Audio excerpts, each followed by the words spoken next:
Nabi Sulaiman alaihissalam bisa berbicara dengan hewan. Iya. Bisa berbicara dengan hewan kan? Bisa berbicara dengan hewan, tapi orang-orang sekitarnya tidak mengetahui bahasa pembicaraan antara Nabi Sulaiman dan hewan tersebut. Hewan, ya. Rasulullah Shallallahu Alaihi Wasallam ketika berbicara dengan hewan, orang-orang sekitarnya mendengar. Dan hebatnya binatangnya itu berbicara memakai bahasa Arab. Bukan bahasa binatang lagi, tapi bahasa manusia Arab. gitu ya. Bahasa manusia. Bahkan binatang-binatang itu juga berbaiat kepada Rasulullah Sallallahu Alaihi Wasallam, mengakui Rasulullah Sallallahu Alaihi Wasallam sebagai utusan Allah Subhanahu Wa Taala, memakai bahasa Arab. Nabi Sulaiman berbicara dengan binatang, orang sekitar tidak tahu apapun bicaranya, tapi Rasulullah Sallallahu Alaihi Wasallam berbicara dengan hewan dan hewannya berbicara memakai bahasa Arab dan bisa diperdengarkan oleh orang lain. Itu mujizat Rasulullah Sallallahu Alaihi Wasallam. Dan berbicara dengan pohon. Nabi Sulaiman, nabi yang lain tidak ada riwayat mujizat berbicara dengan pohon. Iya. Rasulullah Shallallahu Alaihi Wasallam ketika itu bersama sahabat radhiyallahu anhuma di tanah yang sangat luas, dan Rasulullah Shallallahu Alaihi Wasallam ingin buang hajat, tidak ada penutup. Maka Rasulullah Shallallahu Alaihi Wasallam menyuruh sahabat radhiyallahu anhuma ini sampaikan kepada pohon kurma itu bahwa Rasulullah Shallallahu Alaihi Wasallam memanggilnya. Bayangkan coba kalau kelas kita tuh, kita bisa geleng-geleng kepala. Kita suruh bicara dengan pohon.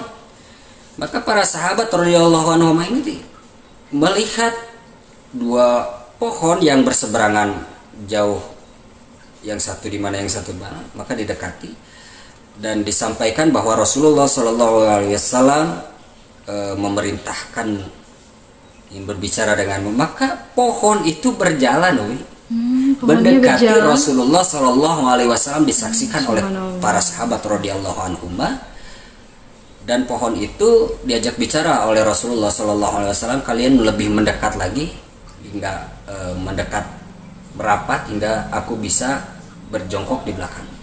Maka pohon itu menjawab, labbaika ya Rasulullah, menutup, dan Rasulullah berjongkok di belakangnya. Itu pohon kurma diajak bicara, disuruh bisa jalan.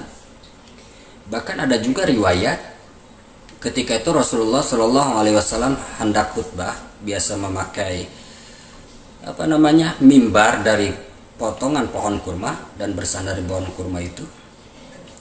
Karena ada mimbar baru, akhirnya pohon itu ditinggalkan dan pohonnya menangis.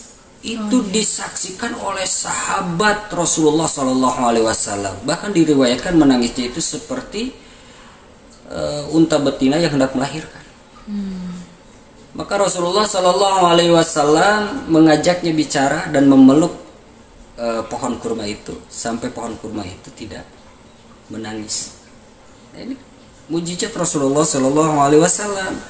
Bahkan dari sejak kecil juga mujizatnya sudah ada. Mujizat dari kecil. Rasulullah ketika kecil dibelah dadanya oleh malaikat Allah Subhanahu Wa Taala, malaikat Jibril alaihissalam dan malaikat Mikail alaihissalam. Terus ketika kecil Rasulullah Shallallahu Alaihi Wasallam selalu atau biasa bermain dengan bintang dan bulan. Kalau anak-anak kita biasa bermain dengan HP, biasa dengan mainan, Rasulullah biasa bermain dengan bintang dan bulan. Buat Rasulullah Shallallahu Alaihi Wasallam menggeser bulan itu hal yang mudah. Itu dari kecil. Itu dari kecil. Bintang dipindahkan ke sebelah sini, bulan seperti itu. Oh gitu ya. Digeser-geser.